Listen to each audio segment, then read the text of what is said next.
quiero agradecer a Hamza Haji por atender el llamado para esta capacitación. Y bueno, esperamos que la información que aquí le vamos a proporcionar sea de mucha utilidad para ustedes, ¿no? Voy a compartir en este momento mi presentación. Denme un momento. Okay.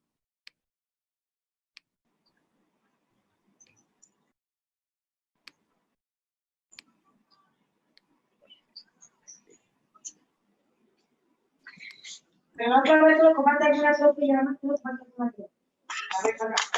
un micrófono abierto. Disculpen si lo pueden cerrar. Disculpen la molestia. Ok, ¿ven mi pantalla todos? Licenciado Paul, ¿se ve? Sí, se ve perfecto. Okay, perfecto. Bueno, yo les voy a hablar un poco acerca del acceso a la información en sus aspectos básicos. Sí me gusta empezar primero por esto, entender que el acceso a la información es un derecho humano y como dice la diapositiva, ¿no? El derecho de acceso a la información pública es un componente del derecho fundamental a la libertad de expresión establecido en el artículo 19 de la Declaración Universal de Derechos Humanos de 1948, que establece que el derecho fundamental a la libertad de expresión abarca la libertad de buscar, recibir e impartir información e ideas a través de cualquier medio e independientemente de las fronteras.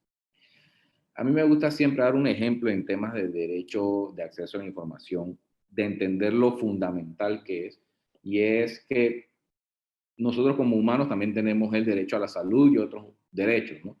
Específicamente en el derecho a la salud, cuando nosotros queremos de repente ir a un hospital, tenemos que saber dónde están ubicados, quiénes son los doctores, qué tipo de atención nos dan, dónde están los centros de salud, y para eso necesitamos información. Y es ahí donde cabe lo fundamental del derecho de acceso a la información, de tener información para poder ejercer otros derechos que también son derechos humanos como tal de las personas.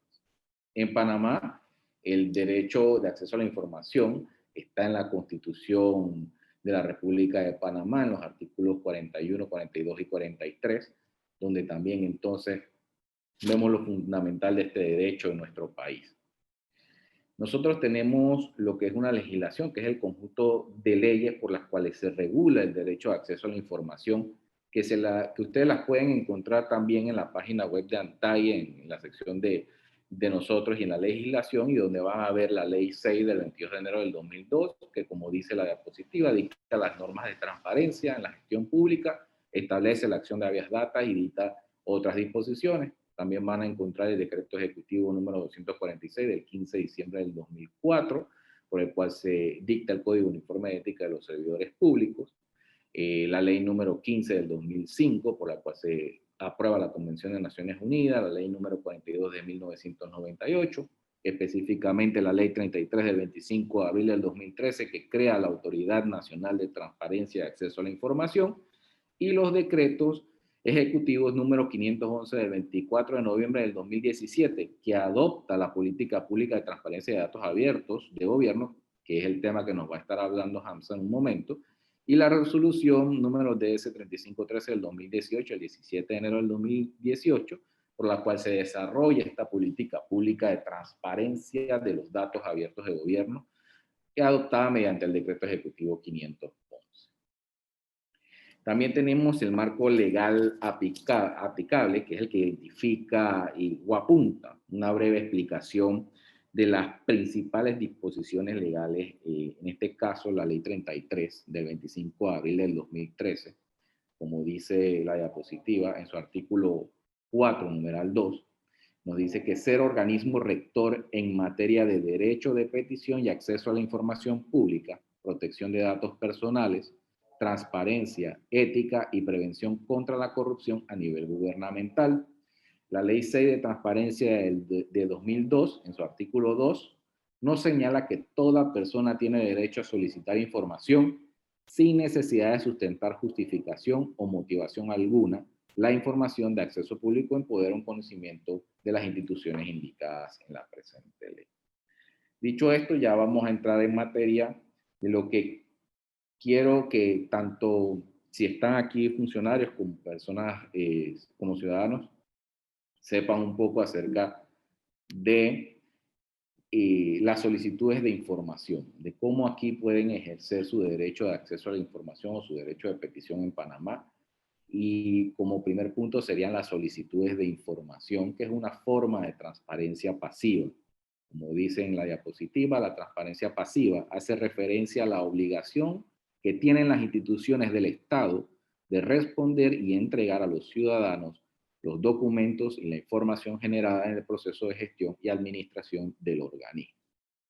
¿Qué dice esto? Que nosotros como ciudadanos tenemos el derecho de solicitar información a cualquier institución del Estado y esta institución está obligada a brindarle la información al ciudadano.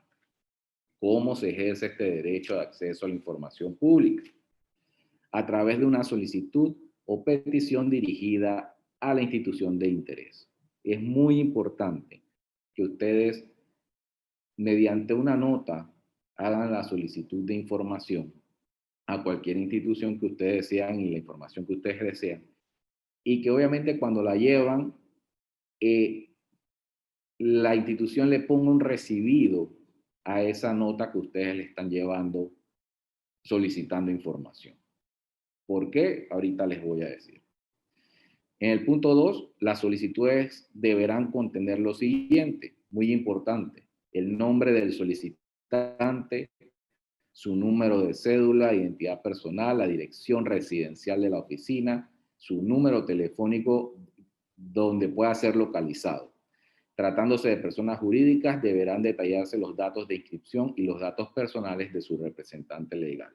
Estos puntos son importantes porque la ley determina que las solicitudes de información deben contener estos 4 puntos. Muy importante que cuando ustedes presentan una solicitud de información, tengan esos 4 puntos dentro de la nota. El término para contestar la institución es de 30 días calendarios a partir de la fecha de presentación de la solicitud.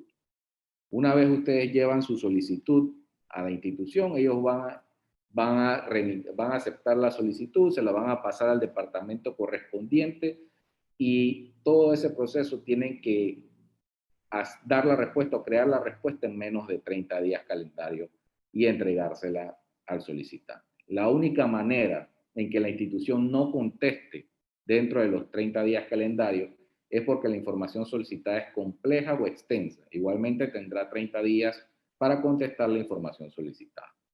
En el caso tal de que ustedes soliciten información que de verdad es extensa, porque hay muchas personas que solicitan información obviamente que hay que buscar, que hay que hacer mucho trabajo.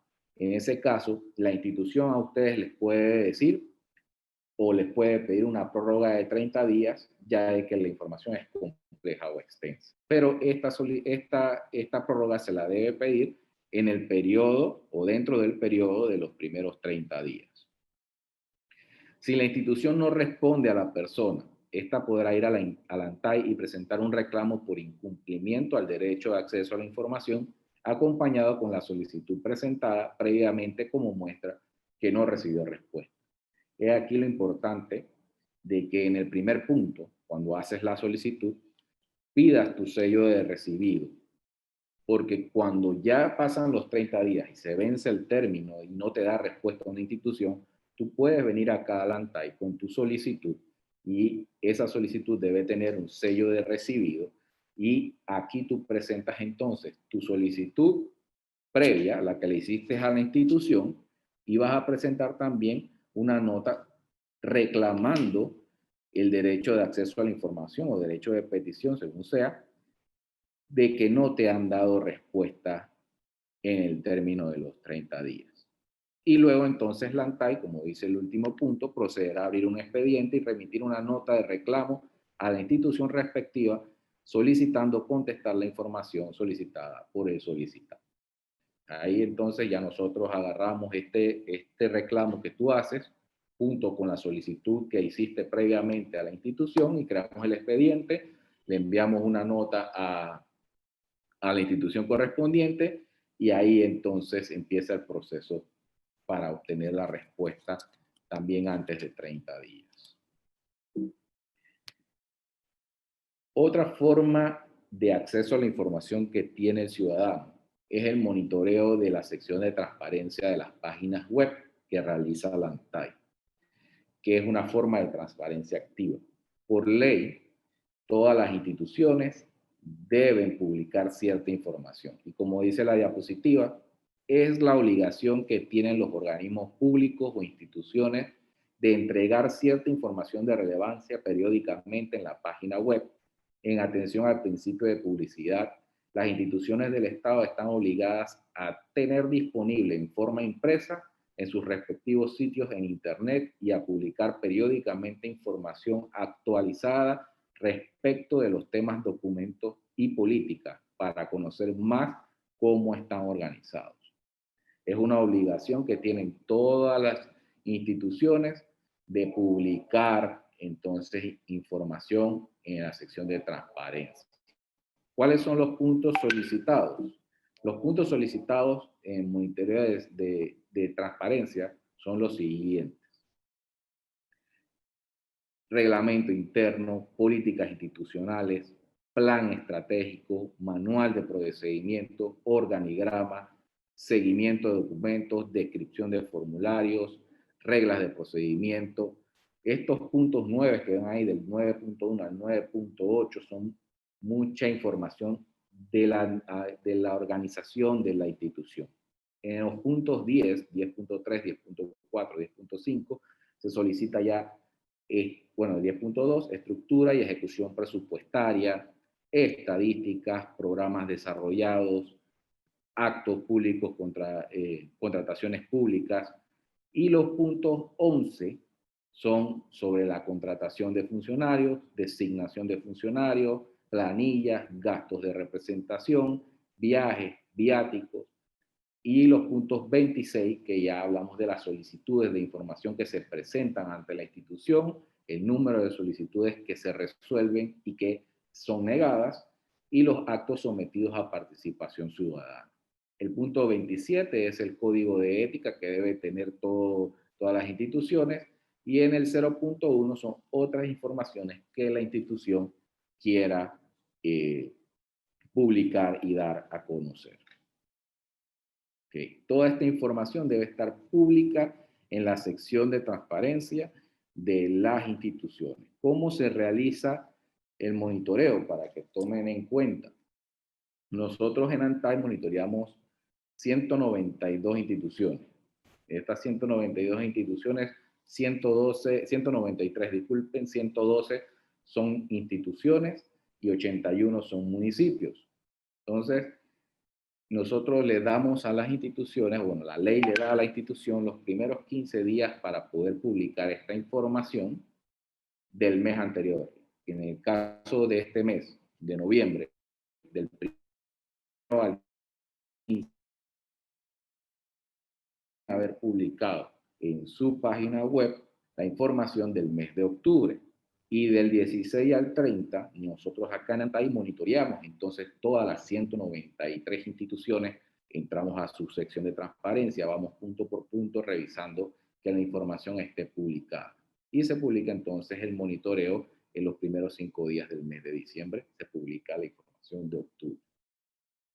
Entonces, es un proceso que realizamos de manera manual aquí dentro de la institución, y es una forma de transparencia activa donde todas las instituciones tienen la obligación de publicar estos puntos en su sección de transparencia.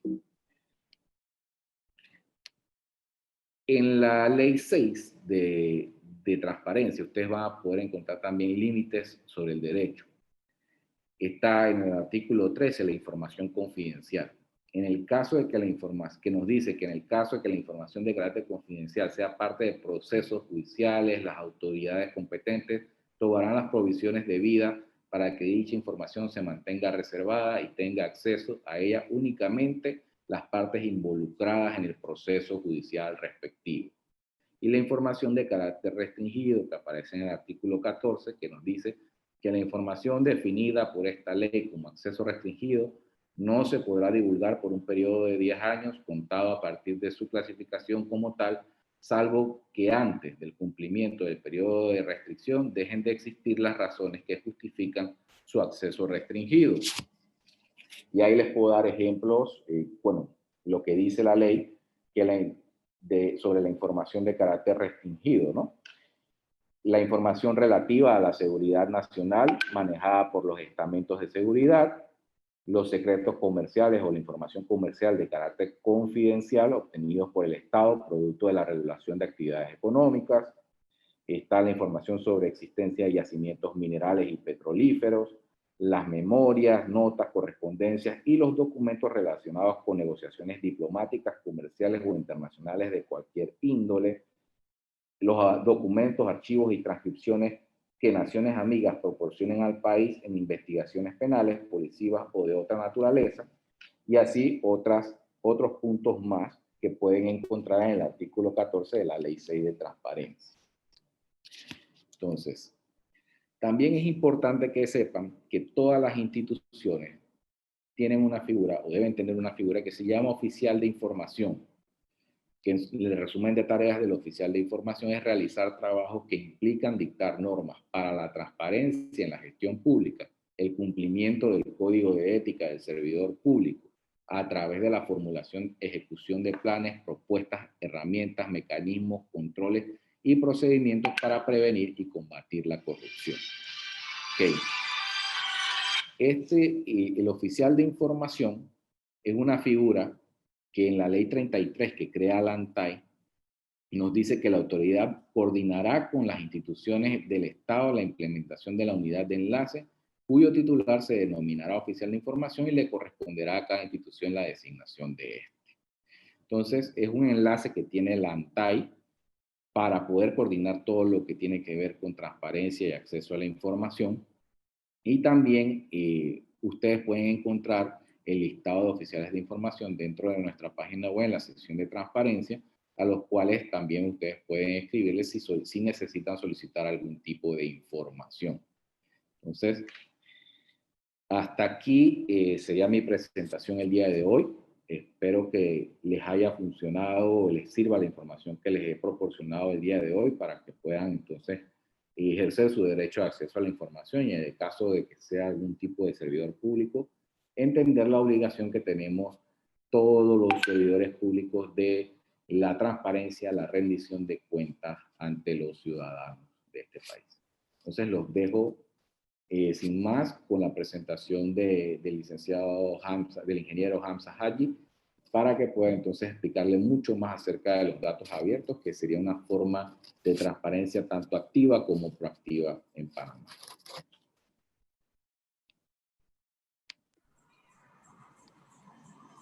Hola, buenos días, ¿qué tal? ¿Cómo están todos? Un gusto estar aquí.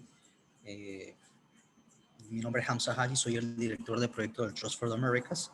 El Trust for the Americas es una institución que trabaja con la OEA, es un fideicomiso, una organización sin fines de lucro que trabaja en 23 países de América Latina en temas de transparencia, inclusión, desarrollo de nuevas habilidades y nuevas tecnologías.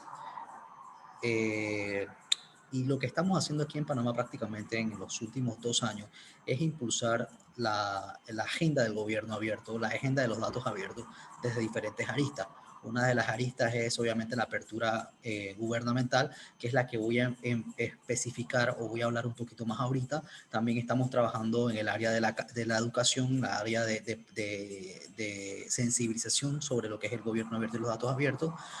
Finalmente también trabajamos con la empresa privada y la sociedad civil, en el caso de la empresa privada para que le vean el valor a los datos abiertos y la sociedad civil que sean parte de ese diálogo. Siempre la idea del Trust for the Americas y la OEA es ser puente de diálogo entre los diversos actores de la sociedad para encontrar puntos comunes y obviamente impulsar el desarrollo sostenible de América Latina y en general de las Américas, como parte del mandato parte del mandato de la OEA y el Trust for the Americas. Como les mencioné, nuestro proyecto ya lleva 2 años andando y voy a hablarle un poco sobre, no tanto el proyecto que hemos hecho, que sí, al final les voy a hablar uno de los resultados del proyecto, pero ahorita en esta ocasión voy a hablarles sobre gobierno y datos abiertos. Entonces, voy a empezar mi presentación y la quiero enfocar en esta ocasión en el tema de los datos abiertos y la transformación digital. ¿Por qué es tan importante el tema de los datos abiertos en una transformación digital? Más allá de lo que ya le comentó Juan Pablo, con el tema del acceso a la información. Entonces voy a dar inicio a mi presentación. Aquí está.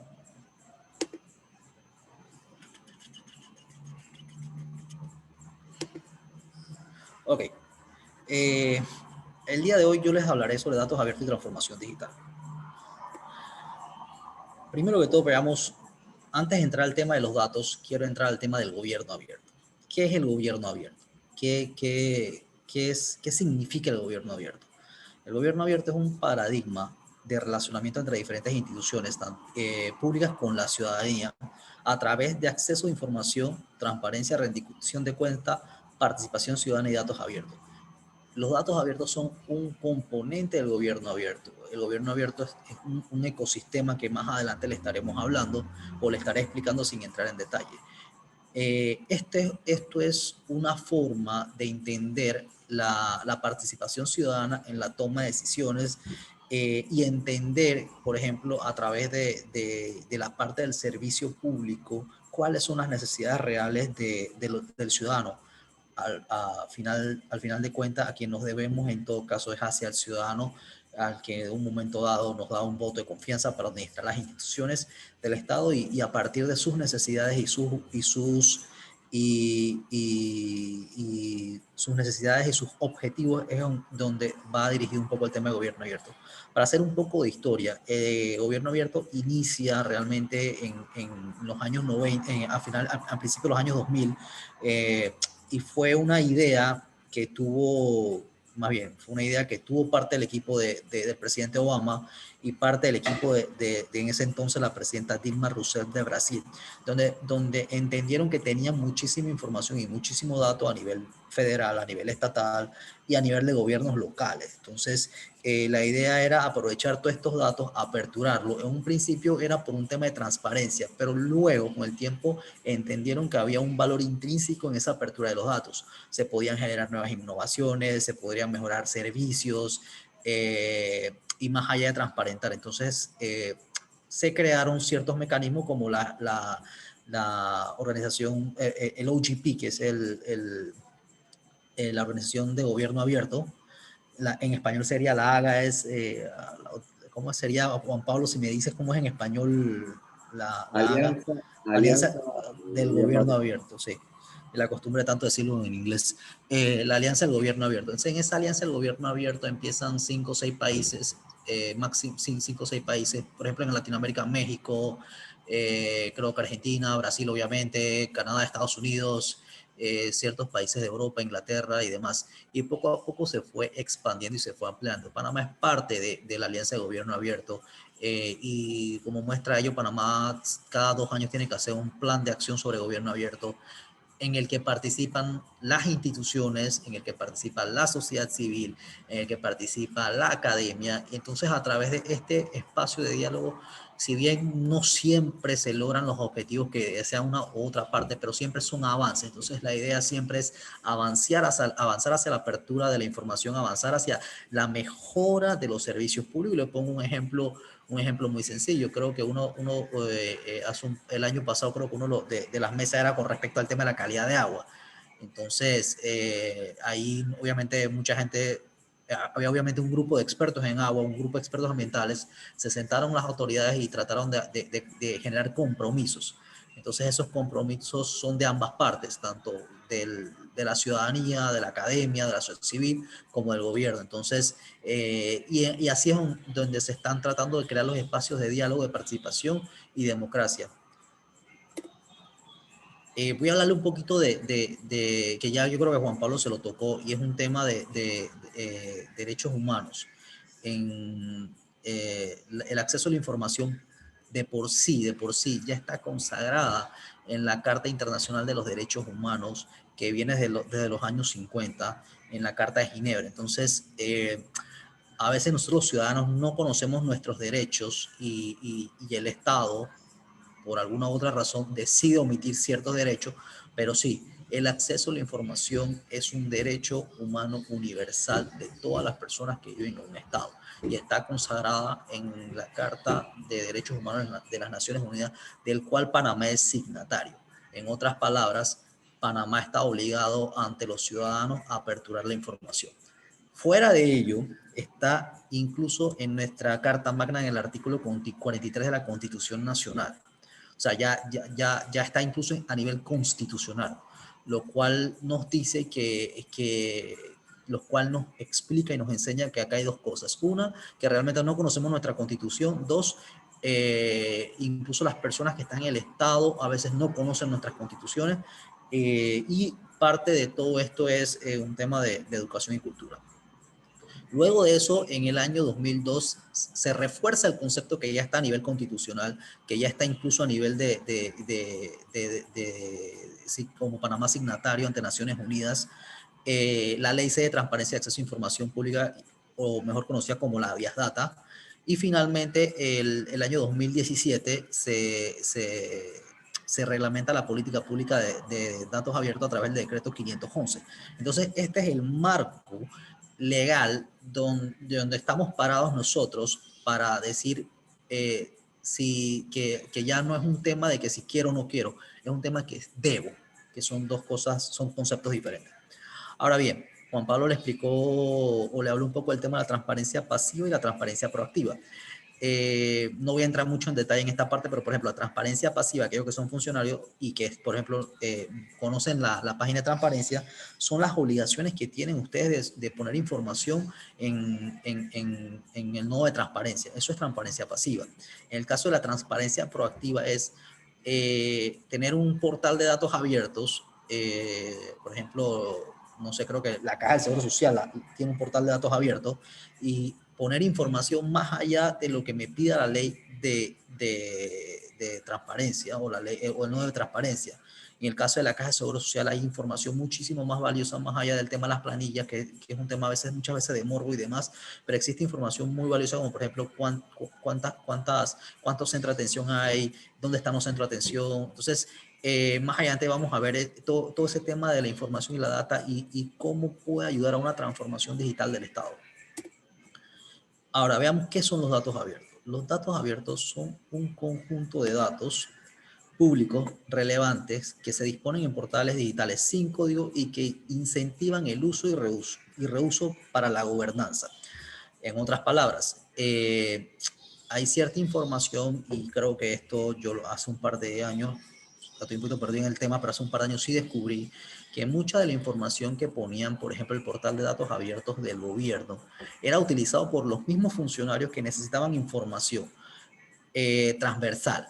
Entonces, una de las cosas que te da un conjunto de datos que de repente una entidad pública o las universidades o una investigación no tiene el conjunto de datos, ese conjunto de datos pueda tener la disponibilidad en portales digitales sin código y que incentiven el uso y el reuso. En el caso, por ejemplo, de los ejemplos que yo he visto en algunas instituciones que cuando querían comparar cierta información que tenían ellos con otra información de otra entidad, lo que hacían era bajar esa información, la usaban, la reusaban o en última medida hacían una comparativa para entender qué información tenían y qué no tenían y dónde posiblemente había errores. Entonces, eso es importante para tener una gobernanza de información y una gobernanza de datos. Y este concepto de gobernanza de información y gobernanza de datos es uno de los pilares de lo que de hoy en adelante o el post-COVID vamos a estar escuchando muchísimo con el tema de tecnología e información a nivel gubernamental. Ok, ¿cuáles son los principios fundamentales según la Carta Internacional de los Datos Abiertos, para ser considerado un dato abierto? Abierto por defecto. O sea, que los datos sean abiertos en el sentido de que cuando ustedes ponen la información en la página, tengan ya de por sí, por ejemplo, no sean datos que no pueda ser reutilizables o que necesiten comprar una licencia. Y es un ejemplo muy sencillo que le pongo y creo que estamos viendo muchísimo ahorita. Por ejemplo, si un muchacho que está en el sexto año de la escuela y está no sé a dónde, supongo que en, en, en Río Indio, y el muchacho de por sí ya tiene problema de conectividad, de por sí tiene un problema de computadora, de por sí ya no, o sea, no tienes ingresos, la familia tiene ciertos temas de precariedad o menos privilegio que otros. Entonces, esa persona, no, ese niño no puede comprar una licencia de un Office 365 y bajarse una información que esté en un Excel para una investigación de una escuela, por ejemplo. Entonces, uno de los principios es que tiene que ser abierto por defecto. En el caso tal, en ese caso, usar protocolo, documentos con extensiones de código abierto. En el caso del Excel sería el CSV, que sean oportunos y exhaustivos. ¿Qué es oportuno? Oportuno es que que no estén desfasados, en el sentido de que, por ejemplo, hay cierta información del año 2015 que ahorita no le ves la importancia o no le ves el uso, a menos que sea para establecer patrones. Entonces, la exhaustividad y lo oportuno del dato es muy importante para poder hacer evaluaciones en diferentes áreas. Y más ahora post-COVID, porque o sea, los datos que tú tienes antes de marzo 2020 son patrones totalmente diferentes a lo que vas a tener en marzo después de 2020 en cualquier área transversal de servicios básicos del Estado, en criminalidad, en salud, en educación. O sea, ustedes pónganle la etiqueta que quieran ponerla, pero va a haber un antes y un después. Entonces, si no tenemos los datos actualizados y exhaustivos basándonos en esta nueva realidad, no nos sirve. Accesible y utilizable. Accesible es y va muy concatenado con el tema de abierto por defecto, que cualquier persona la pueda accesar, esté donde esté con la máquina que esté y la pueda utilizar, si no, no tiene ningún sentido. Que sean comparables, neutrales e interoperables. La parte comparable es que yo puedo comparar dos fuentes, dos datos, por ejemplo, el Ministerio Público ya que estamos creo que este es el mes de la violencia contra la mujer, o en los próximos días se celebra el Día de la Violencia contra la Mujer, comparar, por ejemplo, cuántas son las denuncias que tiene el Ministerio Público con medicina legal versus la atención que ha tenido el MIDES. Cuando uno compara esas tres informaciones, uno tiene un panorama muy claro de qué está ocurriendo o qué institución está fallando o dónde están habiendo ciertos fallos en la recolección de data, y a partir de ahí uno puede generar toda una serie de programas, proyectos y políticas. Tienen que ser neutrales e interoperables. La parte de la interoperabilidad no había andado mucho en esto porque creo que es una de las falencias que tenemos nosotros como sociedad en América Latina. Nuestros datos no son interoperables y ese es un gran problema. También tienen que tener mecanismos para fortalecer la gobernanza y la participación ciudadana. Al nosotros presentarle datos al ciudadano, el ciudadano los consume y al consumirlos tiene de dónde empoderarse para tener una real participación ciudadana. Fomenta el desarrollo e incluye la innovación. Es lo que les mencioné hace un rato, que cuando esto empezó con un tema de apertura de datos, pero realmente se transforma en un tema de innovación. ¿Por qué? Porque con los datos que generamos a través de datos abiertos, nosotros podemos crear cualquier cantidad de industrias, o sea, en mercadeo, en logística, o sea, hay muchas zonas y muchas áreas donde los datos generados por el Estado y que sean datos abiertos ayudan a mejorar industrias o crear nuevas industrias. Y sobre todo el respeto de los derechos humanos, y ahí es donde entramos en lo que yo empecé con la parte jurídica, que al final de la historia los datos abiertos entran dentro del derecho a acceso a información, que ya está consagrado en la Constitución, y Panamá es signatario de la Carta de Derechos Humanos de Naciones Unidas. Ahora, veamos los procesos de apertura. A veces abrir datos por abrir datos no hace sentido. Y le pongo un ejemplo y uno de los ejercicios constantes bueno, uno de los talleres que hicimos a principios de este año valga la redundancia, con Lantay.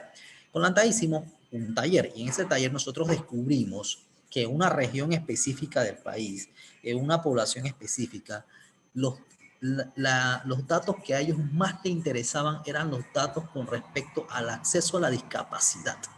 Entonces, para mí fue muy sorprendente. ¿Por qué? Porque hasta que yo no me senté con ese grupo de personas, con esos actores que eran de diferentes ecosistemas y la misma comunidad dijo que lo que yo realmente necesito es saber dónde están los lugares donde yo tengo acceso a discapacidad, o sea, dónde están las rampas, dónde están los baños.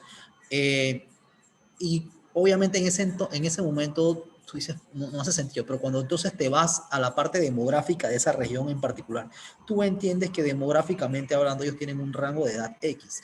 Entonces ahí tú empiezas a relacionar cierta información y ciertas necesidades y ahí vas generando o incentivo o va generando o apoyo o una empresa que tenga muchísimas sucursales que quiera facilitarle el acceso a la gente por discapacidad y dice, o sea, y a veces la gente dice, sabes que yo prefiero ir a este lugar porque tengo una rampa o tengo más parking de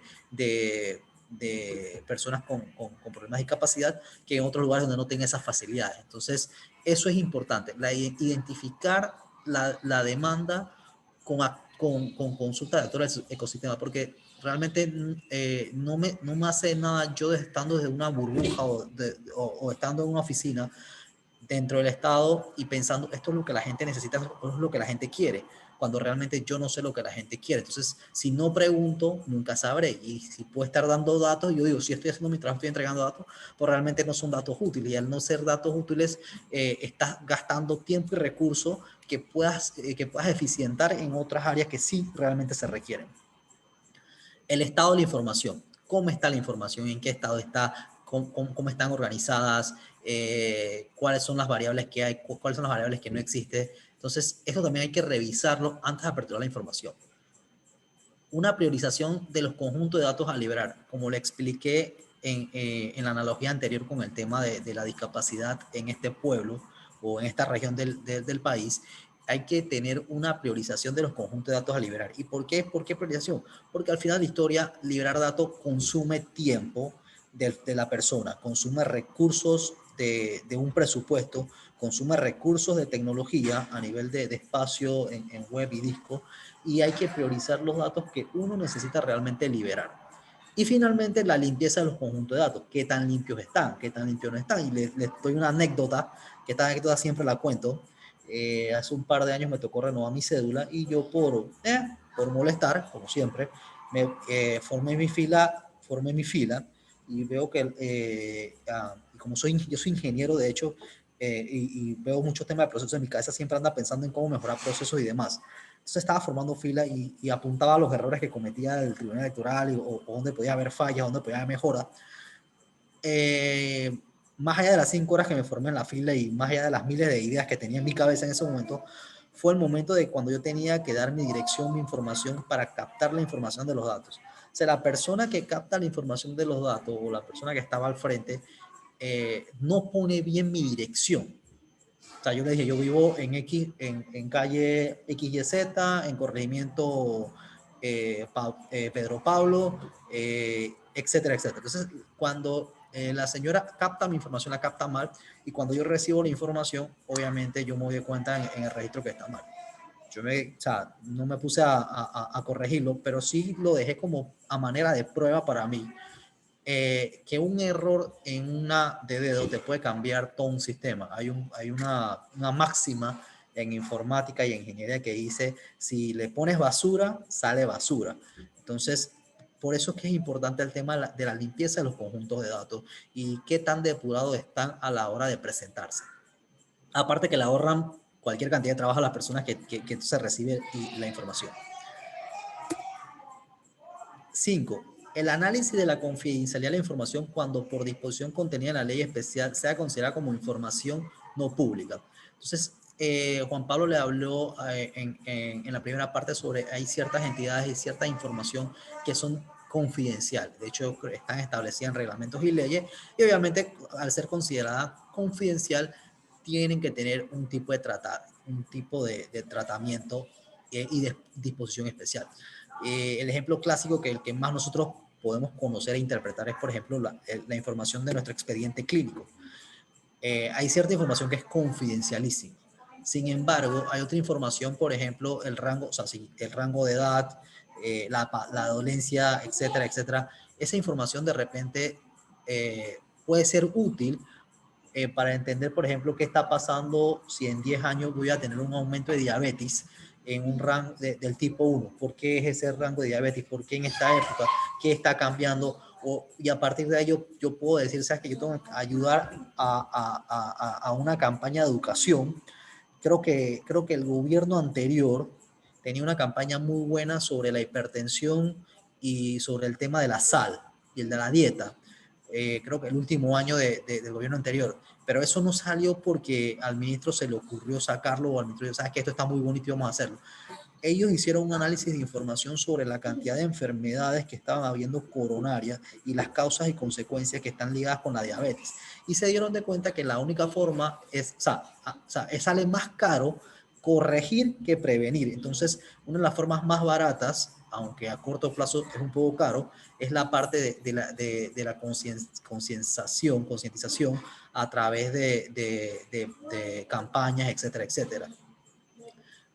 Esa inversión a largo plazo se va a ver reflejada, en teoría, en un mejor estado de salud de las personas. Ahora, la documentación de las bases de datos. Esto es muy importante a nivel del sector público. Por ejemplo, si nosotros no documentamos qué son las variables, por ejemplo, cómo están estructuradas las bases de datos, es a veces complicado para la persona que está revisando las bases de datos entender qué es, qué no es. De hecho, estoy trabajando en un proyecto del Trust for the Americas acá en Panamá y uno de los proyectos me presenta a mí una base de datos. Y yo le digo a la persona, ok, me parece hermoso lo que tú me acabas de presentar en esta matriz, pero no entiendo el eje de las X y la Y. ¿Qué quieres decir con el eje X y con el eje Y? Y le dije, bueno, necesito que te lleves esto para atrás y necesito que por favor por favor me corrijas esto. ¿Me pueden dar un segundito que tengo una emergencia técnica? Dale, dale. Un segundito. Okay. Son las cosas que pasan. Can we play later hide and seek? You have school later. Just give me 20 minutes, okay? I'll be back. Yes, please. No. Yes. No. Entonces, y el séptimo punto es la selección del formato abierto neutral, interoperable y su georreferenciación. Ya este punto es cuando ya nuestros datos están muy maduros. Yo creo que que posiblemente el proyecto que yo he visto recientemente que pueden llevarlo a esa madurez son, por ejemplo, yo creo que el MINSA, creo que he visto algo del MINSA, creo que he visto algo de la Caja de Seguro Social, donde ya tienen cierta geolocalización de los centros de atención. La parte de la interoperabilidad sí hay un tema que es complejo, que es un tema de la estandarización de la información, de los datos, y eso ya es un tema de políticas públicas donde todos los actores se tienen que sentar y definir cómo lo van a hacer y de qué manera lo van a hacer. Y creo que no sé si estén trabajando hacia allá, obviamente por un tema de tiempo, recursos y la emergencia que tenemos ahorita con el COVID. Daddy. I'm in the meeting. Hold on. I just wanted to tell you something. All right. Can you tell me quickly? Yes. Can I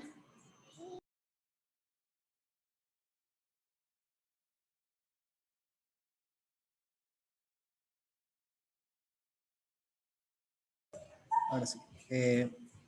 Hola, regresé. Entonces, les decía sobre el tema, perdón, lo que pasa es que esto me ocurre cada vez que me ponen a hacer esto ciertos días que me toca venir a ver a mi hija y ni modo, gajes del oficio. ¿Me escuchan? Sí, Hamza, sí. Ok, entonces les decía con el tema de la neutralidad y la interoperabilidad, el tema de la neutralidad y la interoperabilidad es esto. Entonces, este es un proceso que yo creo que va a tomar un tiempo más, porque definitivamente ahorita mismo todos están concentrados en lo que es el tema de la pandemia y se entiende perfectamente. Veamos al siguiente. Ok, a ver. Bueno, entonces está la asignación de licencias de uso y reutilización. Generalmente las licencias que comúnmente la gente conoce son las licencias copyright. Las licencias que, por ejemplo, vemos en los libros, en las películas, de derecho de autor, por decirlo en español. Sin embargo, cuando nosotros hacemos aperturas o procesos de aperturas gubernamentales, las licencias que se deben utilizar son las licencias Creative Commons. ¿Y por qué son las Creative Commons? Les pongo un ejemplo y este error lo he notado en varias páginas web del Estado. Están poniendo en las páginas web del Estado que las páginas web del Estado son diseños copyright, lo cual no especifican si es el diseño copyright o la información que está detrás del diseño copyright. Y pues, vamos a decirlo así, si el día de mañana aparece un loco y dice, sabes que esto era copyright, tú usaste información copyright, yo te puedo demandar. Técnicamente y legalmente sí lo puede mandar porque usó información copyright, pero entonces entra una disyuntiva. ¿Cómo puede ser copyright información del Estado? O sea, ¿cómo puede ser copyright una información o un conjunto de información que no sale por combustión espontánea? Que detrás de eso lleva un procesamiento de información, que detrás lleva un recurso humano, recurso de informático, que a su vez es pagado a través de unos impuestos. Entonces, para curarse en salud, una de las cosas que deben tener claro los servidores públicos a la hora de generar o preparar esta información es que las licencias tienen que ser en Creative Commons para data. Hay también licencias de bases de datos que aquí en América Latina se usan muy poco, se usan más que todo en Europa, Open Database License, donde comparten se pueden compartir bases de datos enteras, literal. El otro tema es la parte de la publicación de los datos, que ya viene siendo la última parte de todo este proceso que hemos venido hablando. Importante la publicación de los datos, importante la publicación de los datos constante. Y finalmente, comunicación y promoción de los datos. Al final de la historia, como dice el chiste por ahí, si no está en las páginas amarillas, no existe. Entonces, a veces mucha gente apertura información, dice que está la información, y sí está, realmente está, pero simplemente no se han tomado la molestia de promocionarlo, de decir, ajá, los datos que usted está solicitando aquí están, vaya y búsquelo en tal lugar. Entonces, también es muy importante a través de la gestión de comunicación, la gestión, creo que los que son servidores públicos, a veces el éxito de la gestión pública está un 80% en la comunicación, en la manera de comunicar las cosas. Entonces, esa parte es muy importante, la comunicación y la promoción de los datos. Ok, voy a hablarle de algunas generalidades como un resumen de los 10 puntos. El gobierno abierto es un ecosistema, como les mencioné, un ecosistema en el que están involucrados todos los agentes o todos los stakeholders o todos los actores de la sociedad o que tengan interés en una temática específica. La gobernanza es cómo se va a trabajar o cómo se va a generar o cómo se va a certificar la información, y quiénes van a ser los responsables de la información. Por ejemplo, le ponía el ejemplo cuando yo fui a retirar la cédula,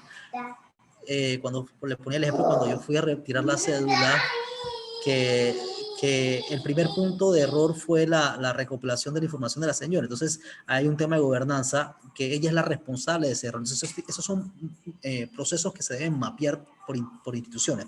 Las licencias, obviamente, el tipo de licencia de Creative Commons y los formatos. Los tres formatos que son los formatos clásicos serían los formatos JSON para web, se pronuncia JSON, y los de SSV para lo que serían el Excel común y Silvestre que conocemos. Hay otros formatos abiertos, pero no voy a entrar en detalles de esos formatos que ya son formatos que usan gente un poco más técnica.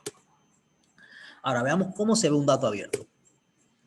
Esto fue una información que se hizo creo que este es México, no, perdón, Guatemala, este es Guate, en Ciudad de Guatemala con respecto a horas municipales. Esto es a nivel local. Entonces, dentro del gobierno abierto o dentro del Open Government existen diferentes aristas, y en este caso sería Open Contracting, que es especial para contratación pública. Y ahí, por ejemplo, el Estado, si se fijan, no sé si pueden ver arriba las bolitas que están arriba, azul dice porcentaje de avance físico, porcentaje de avance financiero, tiempo transcurrido. Entonces, esa información es importante para, por ejemplo, la ciudadanía, en el sentido de cuánto se están gastando realmente, cuánto costó la hora, y siendo la calzón quitado. Se eliminaría muchísimo el lío de las adendas, las famosas adendas, que al final lo que crean las adendas es un tema de desconfianza. En el caso por ejemplo, si yo tuviera una empresa, yo con esta información puedo establecer mejores rutas, porque yo sé que, bueno, esta calle está cerrada, está dañada, cuánto tiempo me toma, cuánta gasolina consumo, etcétera. Entonces, esa es un poco la idea de la filosofía detrás del gobierno abierto.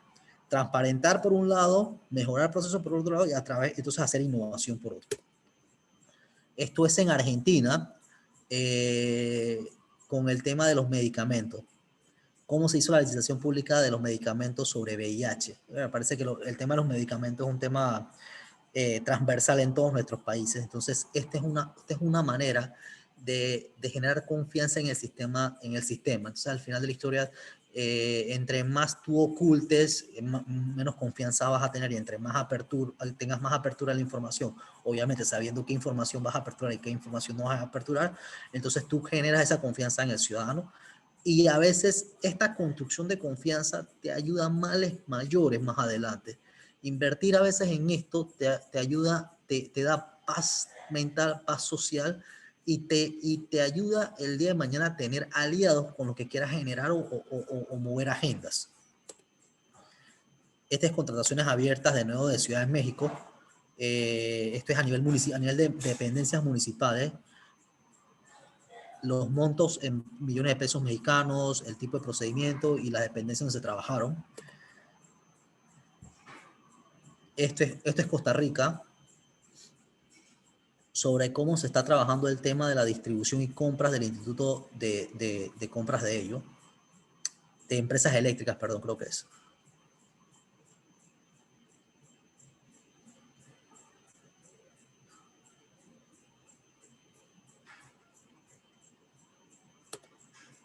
Ahora, vamos a tocar un poquito el tema de la transformación digital, porque al final de todo el tema de los datos, todo el tema del gobierno abierto, el dato abierto, como le dije, es un ecosistema que viene englobado en otras áreas. Entonces, para poder lograr esa transformación digital que requieren nuestras sociedades, existen ciertas premisas. Por ejemplo, la interoperabilidad. Esa es una de las premisas más importantes. Si no tenemos interoperabilidad entre las instituciones, es muy complicado, muy complicado. Y le doy un ejemplo. A veces el MINSA con la caja no se hablan en ciertos tipos de información. Cuando le digo que no se hablan, no es que no se hablen las personas, sino es que los sistemas no se hablan entre ellos mismos, o la información de las variables no son las mismas, no hay un estándar. Y de esa forma es muy complicado crear una interoperabilidad. Luego, esto facilita y simplifica mucho los trámites. Uno de los temas más engorrosos que hay es hacer trámites largos. Cuando estamos en la era de la inmediatez, todo el mundo lo quiere todo de ya para allá. Entonces, entre más rápido tú le simplifiques el trámite a las personas, mucho más van a decir que el servicio es mejor. Uso y reuso de datos para reactivar las economías. Este punto es importantísimo, importantísimo, más en lo que viene ahora. La innovación democrática. ¿Qué es la innovación democrática? Son los espacios públicos que a través de la innovación se pueden generar democracia, se pueden generar mejores consensos, se pueden generar mayores diálogos. Si bien es cierto, pronto van a haber un diálogo del centenario, pero al final de la historia, ¿quiénes son los actores? ¿Cómo son los actores? Mucha gente se va a sentir excluida. Entonces, a veces el uso de la innovación, de la tecnología, de los datos, del gobierno, de las plataformas, ayuda a que la gente se sienta escuchada. Y al final de la historia, lo que la gente quiere es sentirse escuchada y ser partícipe. Si tú no eres partícipe, el proyecto no es tuyo, así de sencillo.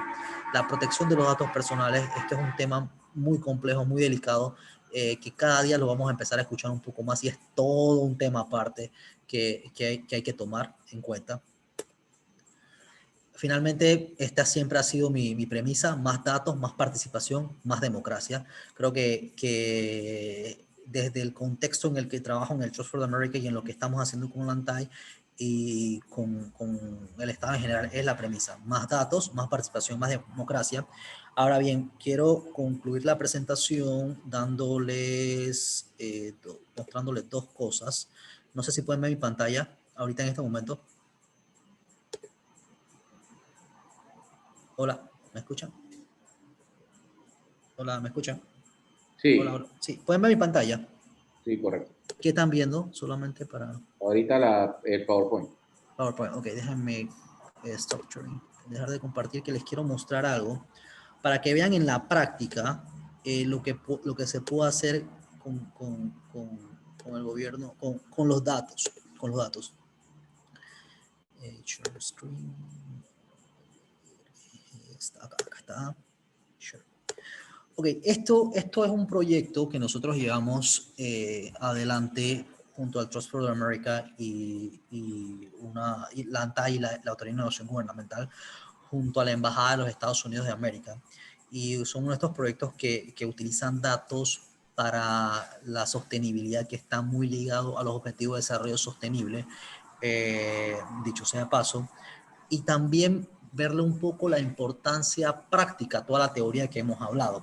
Y si bien todavía no está listo, esto todavía no está listo del todo, quiero mostrarle un poco los avances que han hecho.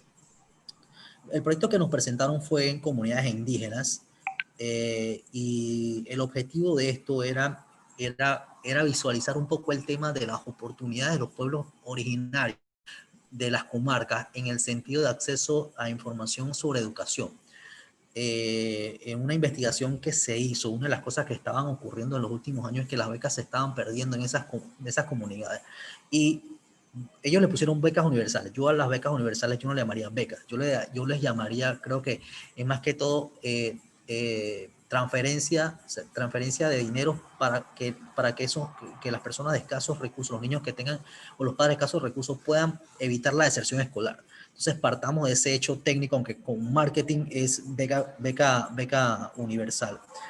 Las becas universales sí estaban bastante definidas. Sin embargo, las becas globales no estaban y se estaban perdiendo muchísimo. Entonces, los pueblos no se pueden desarrollar si no hay educación. Así de sencillo. Estamos en la era del conocimiento. Entonces, lo que se trató a través del IFARU es conseguir toda la información posible de becas hacia las comunidades indígenas, y lo que se logró... Ay, no. All right, just give me 2 minutes and I'll be back with you. Ok, ¿están viendo el formato? My mom says after all my Sí. Ok, entonces si ven, si bien todavía falta la parte de la visualización de la información, porque esto es data cruda y dura, yo les hablé hace un rato de CSV. Este es un formato de datos abiertos. Bueno, la estoy bajando en mi máquina. Ups. Como les dije, esto nada más se lo quería mostrar porque todavía no estaba listo, pero esto es más o menos la idea. Una vez que ellos entren, una vez que esto ya esté un poco más elaborado y más hecho, no solamente para mi sorpresa el Estado no sabía realmente lo que estaba ocurriendo a pesar de que tenían los datos, pero ahí es donde donde entraba la parte esta de saber qué datos poner, qué no poner y qué hay, qué no hay. Entonces realmente el Estado los tenía, no sabía que los tenía, o sí sabían pero no los entendían o no le veían la funcionalidad. Entonces aquí entramos con una premisa. La premisa es saber qué tienes y cómo lo quieres presentar. Una vez que tienes eso, sentarte con la parte interesada. Obviamente el proyecto era con la comunidad indígena y la comunidad indígena se sentó con ellos y le dijo, bueno, quiero los datos de las becas de todas las comarcas, y a partir de los datos de las becas de todas las comarcas, generar estos archivos y esta documentación. Nos dimos de cuenta de algo bien interesante. No había recolección de información de becas a nivel de comarca en los últimos 10 años. Lo único que han recuperado de información es en el último año. O sea, la pregunta que yo les hacía a la gente, o sea, más allá de la gente del IFARU, ¿cómo puede entonces, y esta es una pregunta gerencial a los que están trabajando en políticas públicas, cómo puede un país presentar una estrategia a largo plazo cuando ni siquiera tienes una información de cómo está el nivel de desarrollo educativo de una de las poblaciones que tienen mayor pobreza multidimensional? Entonces, estas son las preguntas que nos ayudan a generar los datos abiertos y el gobierno abierto para la mejora, entonces, para la mejora del comportamiento, para la mejora de las acciones sobre políticas públicas. Ahora, ese dato no solamente sirve para eso, ese dato me sirve a mí para entender, por ejemplo, qué otras cosas yo como en la industria privada puedo medir el nivel adquisitivo basado en una serie de variables, sabiendo que el nivel de educación es muy bajo. Por ende, hay una correlación entre el nivel de educación y el nivel de ingreso. Y a partir de ahí yo puedo generar un estudio de mercadeo con ese nivel de ingresos para montar una industria. O el día de mañana el gobierno decía, ¿sabes qué? Creo que necesitamos tecnificar estas áreas. Okay, ¿cómo las tecnificamos? ¿Las tecnificamos mandando a gente a estudiar leyes, derecho y medicina? ¿O los tecnificamos enseñándole a esta gente a hacer trabajos como certificaciones técnicas a corto plazo, industriales, automotrices, informática? Entonces, hay toda una serie de gamas, hay toda una historia que nos cuentan los datos, y nosotros del Trust for Americas queremos ser parte de la historia que cuenta esos datos con el apoyo obviamente de la ANTAI y la Autoridad de Innovación Gubernamental. Juan Pablo, muchas gracias y no sé si tienes alguna pregunta. Gracias a ti, Hamza. Licenciado Paul.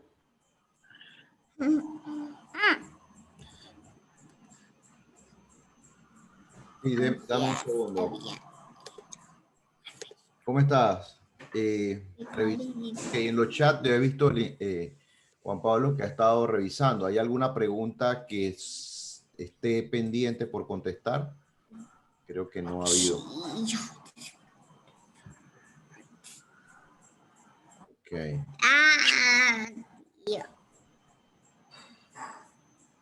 Bueno, no, por el momento no hay ninguna pregunta. Daddy, time for lunch. No hay ninguna pregunta. Me gustaría preguntarles si hay alguna duda, alguna pregunta que quieran hacerle al licenciado Juan Pablo, como al licenciado Hamza, el ingeniero. Me hicieron unas preguntas en privado. Lo que voy a hacer es lo siguiente. Vale, Les voy a dejar mi correo electrónico, porque realmente tengo a alguien que me está demandando mi tiempo. Entonces me las pueden llegar a mi correo. Yo con mucho gusto se las respondo. Daddy, let's go.